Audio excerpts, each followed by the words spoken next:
यानी कि 20 मार्क्स जुन चाहिँ सोध्छ त्यसको मैले सोल्युसन लिएर आएकी छु र क्वेसन चाहिँ मैले पहिला सुरुमा पार्टीको कम्पनी कप्लान किटको 430 नम्बरको सोल्युसन लिएर आएकी छु without taking your much time let's get started क्वेसनमा हामीहरूलाई त्यहाँ अलरेडी नै ब्याकग्राउन्ड दिएको छ तर यो यहाँनिर हामीलाई फाइनेन्सियल पोजिसन दिएको छ पार्टीको को र स्ट्रिमरको को यो यसलाई हामी नहेरिकन पहिला सुरुमा हामीहरूले वर्किङ्स डाइरेक्टली गर्न थाल्छौँ वर्किङ्स गरेर अनि वर्किङ नम्बर 1मा हाम्रो ग्रुप स्ट्रक्चर हुन्छ र वर्किङ नम्बर 2मा net assets of subsidiary at acquisition date at reporting date post acquisition reserve गरेर यसभित्र सब्सिडायरीको मात्रै हामीले लिन्छौँ वर्किङ नम्बर 2मा एज वी नो त्यसभित्रमा चाहिँ share capital share premium retain earning revaluation surplus fair value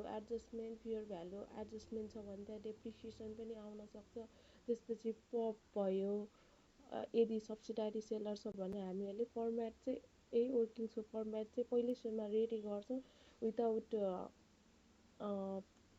सोल्युसनलाई क्वेसनलाई नहेरिकन त्यसपछि वर्किङ नम्बर 3मा हामीले गुडविल क्यालकुलेसन गर्छौँ गुडविल क्यालकुलेसनको फर्मुला रहेको छ हामीलाई थाहा छँदैछ पर्चेज कन्सिडरेसन 4 प्रकारको हुन्छ क्यास हुन्छ डिफर्ड हुन्छ कन्टिजेन्ट पनि हुनसक्छ सेयर एक्सचेन्ज पनि हुनसक्छ सो हामीले त्यसको लागि चाहिँ स्पेस छोडेर त्यसपछि हामीले फेयर भ्यालु अफ एनसिआईलाई एड गरेर त्यसमा हामीले net asset of subsidiary at acquisition पनि हामीले त्यसलाई माइनस गरिसकेपछि then after we will get goodwill at acquisition then we will less if there is some impairment goodwill impairment then we will also subtract that and then we will get goodwill at reporting date and this value goes to our consolidation question so in working number 4 we will calculate NCI calculation non-controlling interest fair value of NCI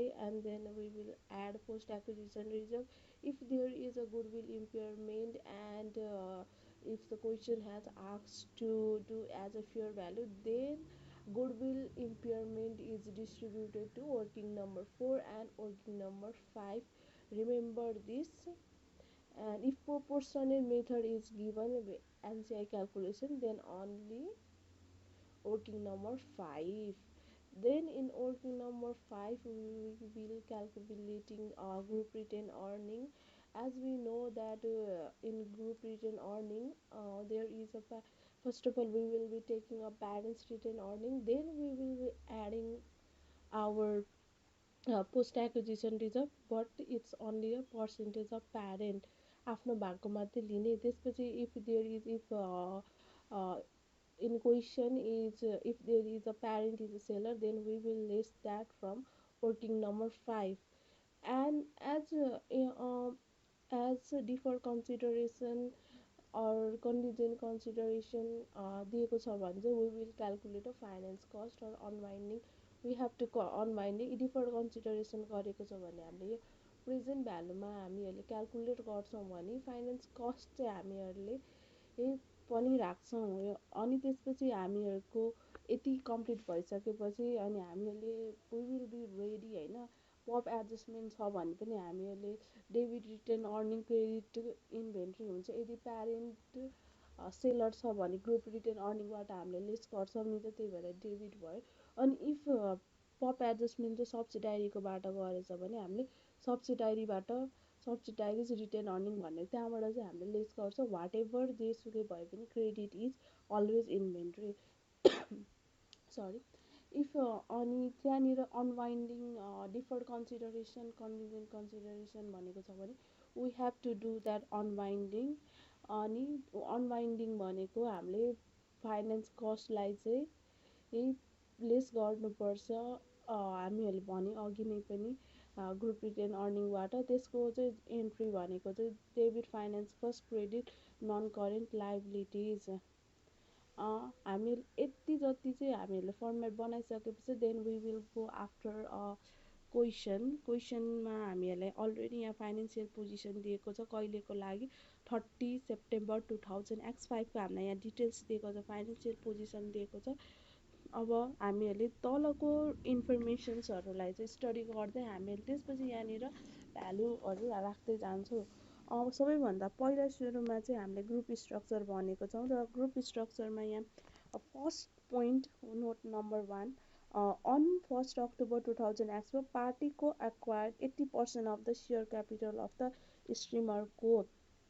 अब हामीलाई working number 1मा त group structure चाहिएको हो नि त। Same यहीलाई हामीहरूले यहाँ गएर ग्रुप स्ट्रक्चरमा गएर हामीले पोस्ट गर्छौँ। अन 1 October 2000 पार्टीको acquired 80% of the share capital of स्ट्रिमरको एज इट इज। अनि एनसिए यदि पार्टीको को भयो, प्यारेन्ट भयो र स्ट्रिमरको भयो, सब्सिडारी भयो। अनि एनसिआई चाहिँ 80% पार्टीकोले अक्वायर गरेछ भने non controlling interest is our 20%। Let's move. अनि at the date the retain earning of स्ट्रिमरको वेट 34 million and revaluation surplus stood at 4 million।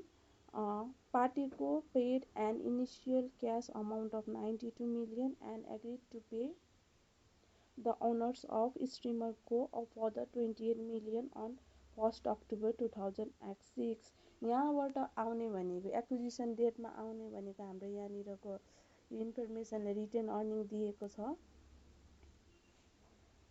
Retain earning दिएको छ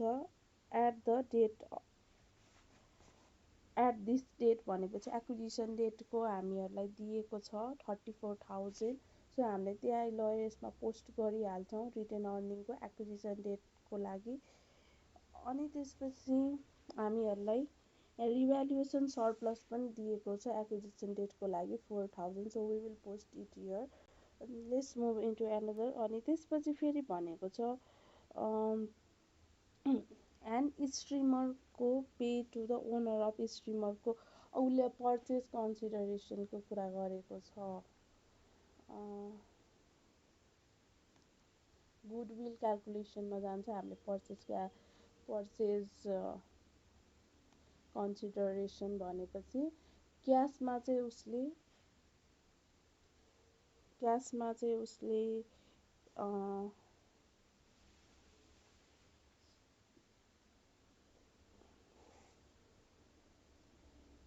सबैभन्दा फर्स्ट अफ अल चाहिँ the accountant has recorded the full amount of both element of the इन्भेस्टमेन्टमा नै उसले record गरेको छ। सो हामीले त्यसलाई अनरेकर्ड गर्नु परेन। र त्यसपछि चाहिँ उसले चाहिँ डेफर्ड कन्सिडरेसन इज गिभन।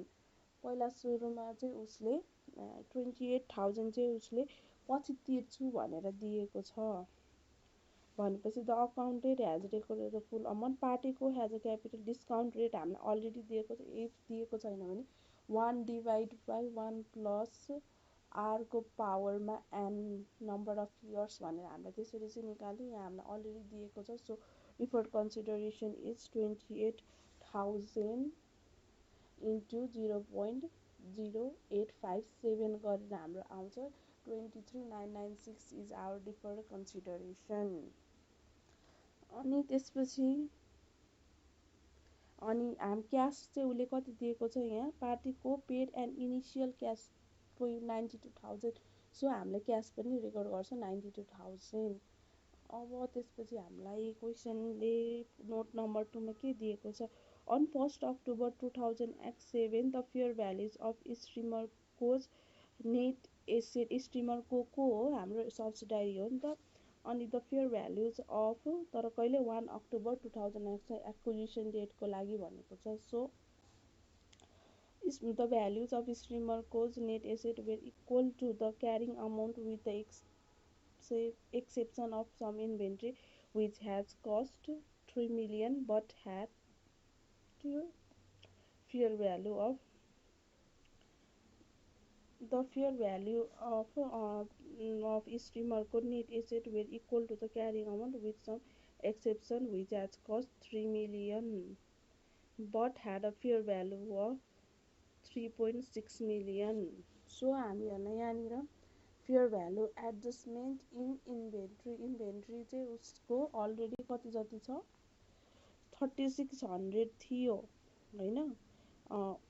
उसको 3 मिलियन चाहिँ थियो, तर उसको फेयर भ्यालुमा कति जति दिएछ 3.6 दिएको छ भने चाहिँ यहाँनिर हामीले एडजस्टमेन्ट कतिकोले चाहिँ इन्क्रिज भएको छ 3600 माइनस 300 गरेर यहाँनिर हाम्रो 600ले एक्विजिसन डेटमा बढेको छ। र फेरि यहाँनिर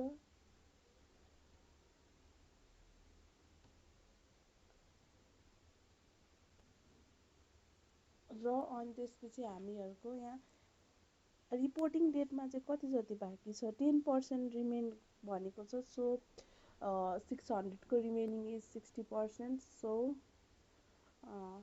त्यसपछिको यो यो इन्फर्मेसनले हामीहरूलाई यति नै भन्छ। ड्युरिङ द इयर पार्टीको sold goods totalling 80 million to स्ट्रिमरको at a gross profit margin of 25% and at 30 September 2005, streamer co still held 1 million of these goods in inventory. Party co's normal margin to third party is 45%. So party को भनेको को हामीहरूको parent होइन, प्यारेन्टले sale गरेको छ भने यो हाम्रो कहाँ जान्छ ग्रुप रिटेन अर्निङमा पार्ट टाइम लेस हुन्छ र त्यसको एडजस्टमेन्ट पहिला हामीले गर्नु पर्यो इन्भेन्ट्री।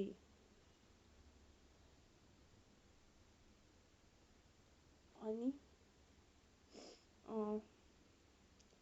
उसले कति जति 1000 को स्टिल रिमेनिङ भनेको छ। सो हामीलाई रिमेनिङ अलरेडी दिएको छ, हामीले रिमेनिङ निकाल्नु परेन र हामीहरूले रेकर्ड गर्दाखेरि चाहिँ थर्ड पार्टीलाई दिएको मार्जिन दिँदैन, हामीले दिएको मार्जिन दिन्छ।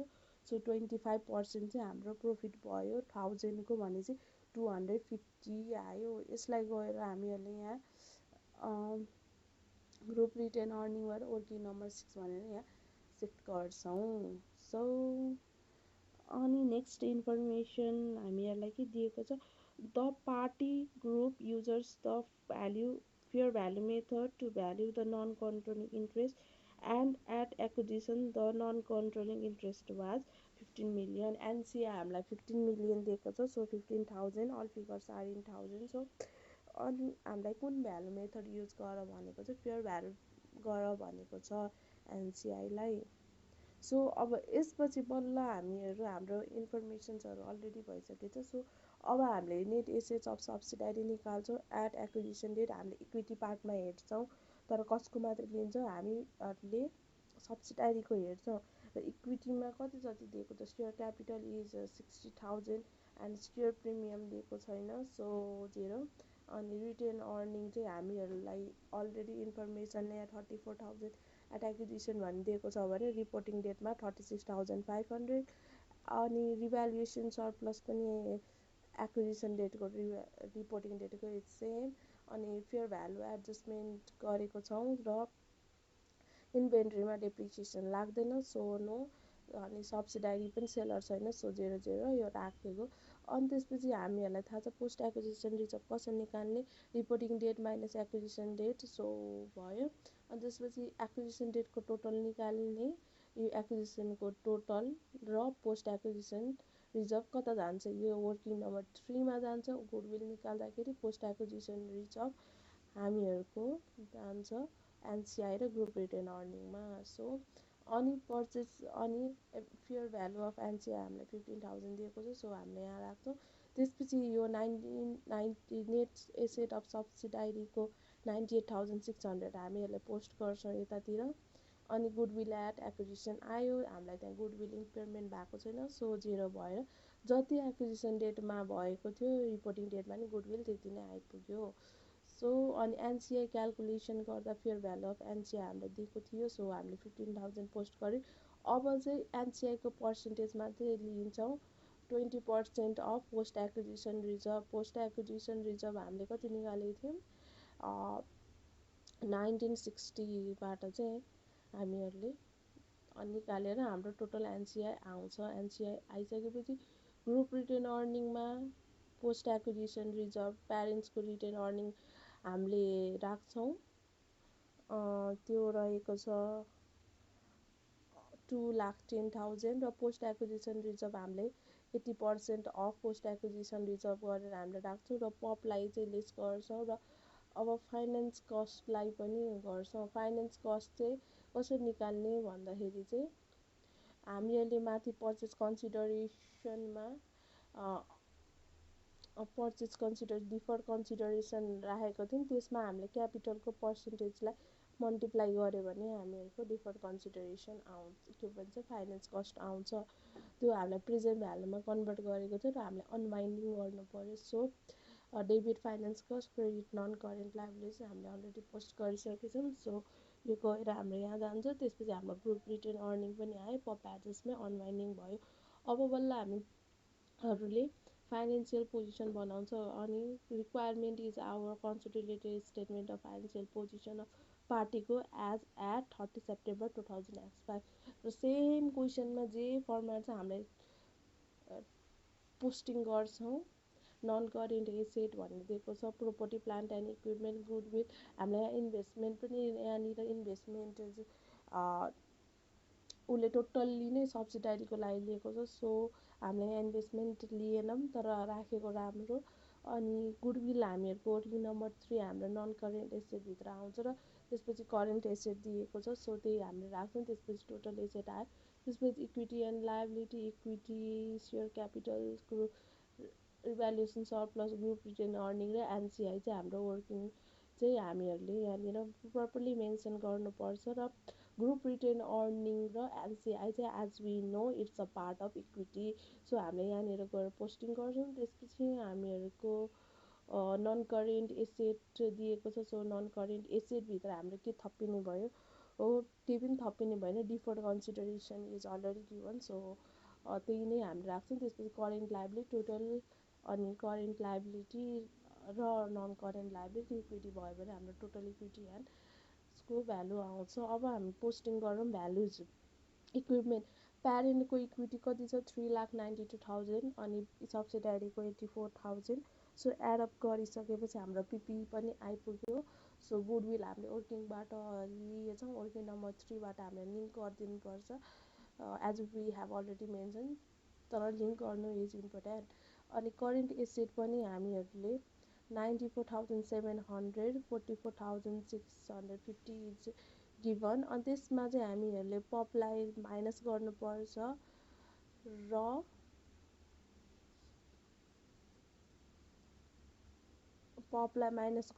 र रिपोर्टिङ डेटको पनि हामीहरूले यो 60लाई पनि हामीहरूले फेयर भ्यालु एडजस्टमेन्ट त्यसलाई पनि हामीले लेस गर्नुपर्छ। पपलाई गर्नु पर्यो र रिपोर्टिङ डेटको फेयर भ्यालु एडजस्टमेन्टलाई हामीहरूले लेस गर्नु पर्यो। करेन्ट लायबिलिटीमा पपलाई चाहिँ फेयर भ्यालु गर्दाखेरि त बढेछ नि त, त्यसलाई लेस होइन, त्यसलाई एडअप गर्नु पर्यो, सरी। अनि त्यसपछि हाम्रो टोटल एसेट्स आइपुग्छ। त्यसपछि इक्विटीको पार्ट हामीले एभ्री टाइम भन्ने गरेको छ, we have to take a parents part only. So share capital प्यारेन्टमा 1,90,000 छ, revaluation surplus is 41,400। So group retain earning र NCI we will link it with workings and then अनि इक्विटीको पार्ट टोटल आउँछ। त्यसपछि नन करेन्ट लायबिलिटिजमा deferred consideration हामीहरूले जुन रेकर्ड गरेको छौँ त्यसलाई पनि हामीहरूले एडअप गर्नु पर्यो। डिफर्ड कन्सिडरेसन प्रेजेन्ट भ्यालुको गुडविलबाट र यो हामीले गरेको छ फाइनेन्स कस्टलाई, त्यसलाई एडअप गरिसकेपछि हाम्रो डिफर्ड कन्सिडरेसन आउँछ। र त्यसपछि वी विल मुभ टुवार्ड्स